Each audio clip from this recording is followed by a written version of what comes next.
Hello, and welcome to the first in the series of short videos on bushcraft basics. In this video I'm going to be covering the rule of threes and the 5 C's of survivability. Stay tuned! So first of all, my name is Tom and I've been fascinated by bushcraft and survival skills ever since I was a wee boy. And in the series I wanted to make short videos on concepts and skills that I found very helpful on my bushcraft learning journey. So let's get started with the first one, and it's known as the rule of threes. So the rule of threes is a quick reference guide for how long you'll generally stay alive for under different extreme conditions. And this helps you prioritize your decisions whether you're in a survival situation or if you're just practicing bushcraft. So the first 3 is you'll survive 3 minutes without oxygen or with severe bleeding.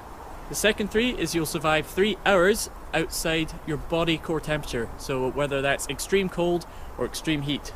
The third 3 is you'll survive 3 days without drinkable water. And finally, the last 3 is you can survive 3 weeks without food. Now obviously these time periods are just a rough guideline, but I still find it very useful to know. So the next thing I want to talk about is known as the 5 C's of survivability. This concept was created by a really cool guy called Dave Canterbury, and it's very useful to help you prioritize what you put in your kit for anyone that's going out into a wilderness situation, whether you're bushcrafting or fishing, hiking, rock climbing, mountain biking, anything like that. So basically these 5 items are the hardest and most time consuming to recreate from nature, but are the most useful to help you survive in a wilderness situation. And these 5 elements are cutting tools, combustion devices, cover elements, containers, and cordage. So the most important part of your kit is your cutting tool. And this is because if this is the only thing that you have left, you could still use it to make the other 4 elements. Therefore your main cutting tool needs to be robust enough for heavier jobs, but also small enough for finer jobs. Now the second most important part of your kit is your combustion devices to help you start fire. With fire you can make food safe to eat, water safe to drink, manipulate natural resources to make tools, and also help you maintain your body core temperature. 2 things I always carry on me to start fire is a ferrocerium rod and a basic cigarette lighter.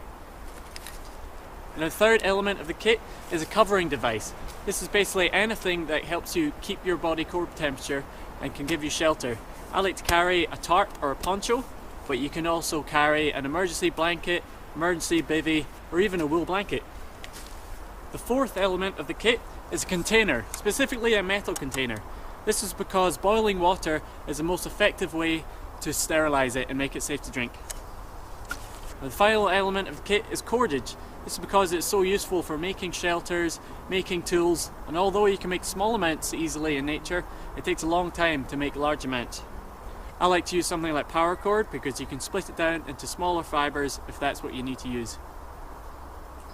Now with just 5 very simple items like this can give you everything you need to help you start learning some bushcraft. So thanks so much for watching. Join me in the next episode where I'm going to be talking about shelter, and I'll show you how to make a basic debris hut. Thanks so much. See you there.